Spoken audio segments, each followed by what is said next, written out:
ఏంటి తారా ఇంత హ్యాపీగా ఉన్నావని ధృవ వచ్చి అడుగుతూ ఉంటాడు. గగన్ గారు ఆ భూమి చేతులు విరిచేయటానికి చెంపలు పగలగొట్టడానికి వెళ్ళారన్నయ్య అని తారా అంటే, ఏంటి భూమినా అని ధృవ పూరి ఇద్దరూ షాకింగ్గా వింటూ ఉంటారు. అది అయ్యే పని కాదులే అని పూరి అంటుంది. ఆ భూమి నన్ను కొట్టిందన్నయ్య, అందుకే గగన్ గారు ఆ భూమిని కొట్టడానికి వెళ్ళారు. తన చెయ్యి విరిచి తీసుకొస్తారు చూడు అని తారా చెప్తుంది. నిన్ను కొట్టి మంచి పని చేసింది, కానీ నువ్వు అనుకున్నదైతే జరగదని పూరి అంటుంది. అదిగో గగన్ గారి కారు కూడా వచ్చేసింది, మీరే చూద్దురులేండి అని తారా చెప్తుంది. అప్పుడే గగన్ చాలా కామెడీగా కోటుని భుజంపై వేసుకొని షార్ట్తో లోపలికి వస్తాడు. గగన్ గారు ఆ భూమిని కొట్టారా అని తారా అంటే, మామూలుగా కొట్టలేదు, దెబ్బకి పొగలు కక్కుకొచ్చాయి తెలుసా అని గగన్ చెప్తాడు. అవునా గగన్ గారు, వింటున్నారా, ఒక వీడియో తీసుకురావాల్సింది, వీళ్ళు అసలు నమ్మటం లేదు అని తారా అంటే, యాక్చువల్లీ నా చేతులు ఖాళీగా లేవు కదా, ఒక చేత్తో బాగా కొట్టాను, ఇంకో చెయ్యి అయితే అసలు ఖాళీనే లేదు అని గగన్ చెప్తాడు. Thank you so much Gagan గారు, వీళ్ళు అసలు నమ్మటం లేదు, అయినా మీరు వెళ్ళేటప్పుడు సూట్లో కదా వెళ్ళారు, ఇప్పుడేంటి షార్ట్లో తిరిగొచ్చారు అని తారా షాకింగ్గా అడుగుతూ ఉంటుంది. అంటే నేను భూమిని చాలా కొట్టాను కదా, అప్పుడు ఎలా తప్పించుకోవాలో దానికి తెలియక అక్కడున్న సూప్ తీసుకొచ్చి నా ప్యాంటుపై పోసేసింది, మొత్తం కాలిపోయిందని గగన్ చెప్తాడు. అందుకే ప్యాంటు కాలిపోవడం వలన ఇలా షార్ట్ వేసుకొని రావాల్సి వచ్చిందని గగన్ చెప్పగానే, ఇక ఆ భూమి నీ జోలికి అస్సలు రాదు, నువ్వు ఇంకేం కంగారు పడకుతారా అని గగన్ చెప్తాడు. Thank you so much Gagan గారు అని తారా గగన్ని హక్ చేసుకుంటే, ఇక నువ్వు నన్ను వదిలేస్తే నీ లోపలికి వెళ్ళి ప్యాంటు వేసుకోవాలని గగన్ లోపలికి వెళ్తాడు.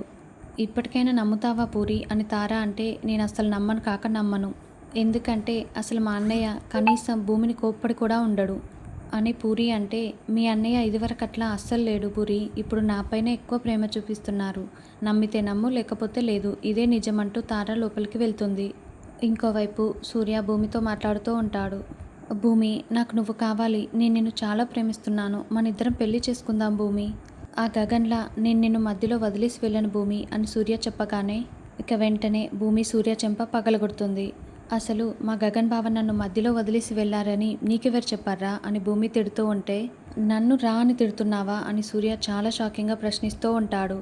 అవునరా, నీ మనసులో ఉన్న ఆలోచన తెలిసిన తర్వాత ఇంకా నీకు మర్యాద ఇవ్వడం ఏంట్రా, ప్రేమ అనేది జీవితంలో ఒక్కసారే పుడుతుంది, అది నా గగన్ బావ మీద నాకు పుట్టింది, నేను పెళ్లి చేసుకున్నాను, నాకు ఇంకెవరి మీద కూడా ప్రేమ పుట్టదు, నాకు మా గగన్ బావే సర్వస్వం, నా జీవితం మొత్తం మా గగన్ బావకే అంకితమని భూమి చెప్తుంది. ఫూలిష్గా మాట్లాడకు భూమి, ఆ గగన్ గాడు ఆల్రెడీ ఎప్పుడో చచ్చాడు అని సూర్య అంటే, నోర్మి, నా గగన్ బావ బ్రతికే ఉన్నాడని భూమి అంటుంది.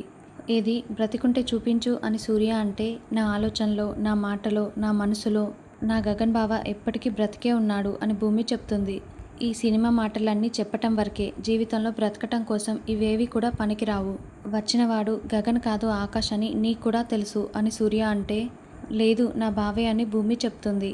నువ్వు వాడు ఆకాష్ కాదు గగన్ అని శారదకి పూరికి ఈ లోకానికి నమ్మించవచ్చు, కానీ నన్ను మాత్రం నమ్మించలేవు, ఎందుకంటే అక్కడుంది ఆకాష్ కాబట్టి. ఒకవేళ అక్కడుంది గగనే అయితే ఈ పాటికి నువ్వు DNA టెస్ట్ చేసి నిరూపించి ఉండేదానివి, కానీ నువ్వు ఆ పని చేయలేదంటే అక్కడుంది గగన్ కాదా ఆకాష్ అని అర్థమవుతుంది, గగన్ తిరిగిరాడు కాబట్టి అక్కడుంది ఆకాశే, కావున నువ్వు నన్ను పెళ్లి చేసుకో భూమి అని సూర్య అంటే, అది ఈ జన్మకు జరగదని భూమి వార్నింగ్ ఇస్తుంది. లేదు, నువ్వు నన్ను పెళ్లి చేసుకుని తీరాల్సిందే అని సూర్య అంటే, ఏంటి బెదిరిస్తున్నావా అని భూమి అంటుంది. లేదు, నేను నిన్ను ప్రేమిస్తున్నాను, నన్ను అర్థం చేసుకో భూమి, నేను నీ మంచి కోరే చెప్తున్నాను అని సూర్య అంటే, నా గగన్ బావే నా సర్వస్వం, అది జన్మకు జరగదు నిన్ను పెళ్లి చేసుకోవటం అని భూమి కూడా చెప్తుంది. అయితే మీ నాన్న ఏమైపోతాడో ఒక్కసారి ఆలోచించు అని సూర్య అంటే, ఏంటి మా నాన్నని చంపేస్తా అని బెదిరిస్తున్నావా, అది నీ తరం కాదు, మా నాన్నని టచ్ కూడా చేయలేవని భూమి అంటే, అవును, నేను టచ్ చేయకుండానే జీవితాంతం జైల్లో చిప్పకుడు తినేలా చేస్తాను భూమి అని సూర్య చెప్తాడు. ఏంటి నీ పోలీసు బుద్ధులు చూపిస్తున్నావా అని భూమి అంటే, లేదు భూమి, గగన్ని చంపడానికి ప్రయత్నించాడు కదా, అందుకే జీవితాంతం జైల్లో చిప్పకుడు తినాల్సి వస్తుందని చెప్తున్నానని సూర్య అంటాడు. ఏంటి నువ్వు చేసిన పనిని మా నాన్నపై తోసేసి నువ్వు తప్పించుకుందాం అనుకుంటున్నావా అని భూమి అంటే, కాదు భూమి, గగన్ని షూట్ చేసింది మీ నాన్నే అని సూర్య అంటే, నీ దగ్గర ఆధారం ఉందా, షూట్ చేసింది నువ్వే అనని నాకు బాగా తెలుసని భూమి అంటుంది. నేను షూట్ చేసినట్లు నీ దగ్గర ఆధారం ఉందా, కానీ మీ నాన్న షూట్ చేసినట్లు నా దగ్గర ఆధారం ఉంది, ఇదిగో కావాలంటే ఈ వీడియో చూడు అని సూర్య శరత్చంద్ర షూట్ చేస్తున్న వీడియోని చూపించగానే భూమి చాలా షాకింగ్గా చూస్తూ ఉంటుంది. చూడు భూమి, ఈ వీడియోని నేనెవ్వరికీ చూపించకూడదంటే నువ్వు ఈ పెళ్ళికి ఒప్పుకొని తీరాల్సిందే. ఈ విషయం మన మధ్యనే సీక్రెట్‌గా ఉండాలి. డిపార్ట్‌మెంట్‌లో ఎవరికైనా చెప్పావే అనుకో అప్పుడు మీ నాన్నకి శిక్ష పడుతుంది భూమి. కాబట్టి ఇప్పటికిప్పుడు నీ అభిప్రాయాన్ని చెప్పనవసరం లేదులే. రేపటి వరకు సమయం తీసుకో. నువ్వు ఒప్పుకుంటావులే, నాకు అర్థమవుతుందని సూర్య నవ్వుతూ వెళ్ళిపోతాడు. తర్వాత భూమి ఏడుస్తూ లోపలికి రావటంతో ఏమైంది భూమి అని శరత్చంద్ర అడుగుతూ ఉంటే, అసలు నీకు బావ ఏం ద్రోహం చేశారు నాన్న? బావని ఎందుకు షూట్ చేసి చంపేశారని భూమి నిలదీస్తూ ఉంటుంది. ఏం మాట్లాడుతున్నావు భూమి అని శరత్చంద్ర తప్పించుకోవాలని చూస్తూ ఉంటాడు. నాకు మొత్తం నిజం తెలిసిపోయింది నాన్న. బావని షూట్ చేసి చంపింది మీరేనని. అసలు బావ మీకేం అన్యాయం చేశాడు? నేను మీకే అన్యాయం చేశానని భూమి నిలదీస్తూ ఉంటే, ఇంతవరకు వచ్చింది కాబట్టి నిజం చెప్తాను భూమి. అసలు నాకు ఆ కుటుంబం అంటేనే నచ్చదు. ఆ గగన్ గాడు ఎప్పుడైతే నీ మెల్లో తాళి కట్టాడో అప్పుడే నాకు చాలా కోపం వచ్చింది. అప్పుడే వాడిని చంపేద్దామనుకున్నాను. ఆ శారద మొహం చూసినా కూడా నాకు అస్సలు నచ్చదు. ఎందుకో తెలుసా? మీరా కాపురం నాశనం చేసింది అని శరత్చంద్ర అంటే, నాన్న మీరేం మాట్లాడుతున్నారో అర్థమవుతుందా? అసలు శారద అత్తయ్య పసుపు కుంకాలు లాగేసుకుంది మీరా అత్తయ్య. మన కుటుంబం వల్లే ఆ కుటుంబం రోడ్డున పడింది. మన వల్ల ఆ కుటుంబం చాలా కోల్పోయింది. కానీ ఆ కుటుంబం వల్ల మనం ఒక్కటైనా కోల్పోయామా? మనం కోల్పోయింది ఒక్కటంటే ఒక్కటి చెప్పండి నాన్న. మీరా అత్తయ్య జీవితం బాగుండాలని మీరే ఆ ఇంటి మీద ద్వేషం పెంచుకున్నారు. అసలు శారద అత్తయ్య ఎప్పుడూ కూడా కేపీ మామయ్యతో జీవితం పంచుకోవాలనుకోలేదు. గగన్ బావ కూడా ఎప్పుడు మామయ్యని నాన్న అని పిలవాలనుకోలేదు. ఎప్పుడు దూరంగానే ఉండాలనుకున్నారు. అయినా కూడా మీరెందుకు అంత ద్వేషం పెంచుకొని బావ ప్రాణాలు తీసేశారు? మామయ్య అవసరం ఉన్నప్పుడే వాళ్ళు మామయ్యని ఆశించలేదు. ఇప్పుడు ఎందుకు ఆశిస్తారనుకుంటున్నారు? మీరా అత్తయ్య కోసం ఆ కుటుంబాన్ని నాశనం చేస్తున్నారు.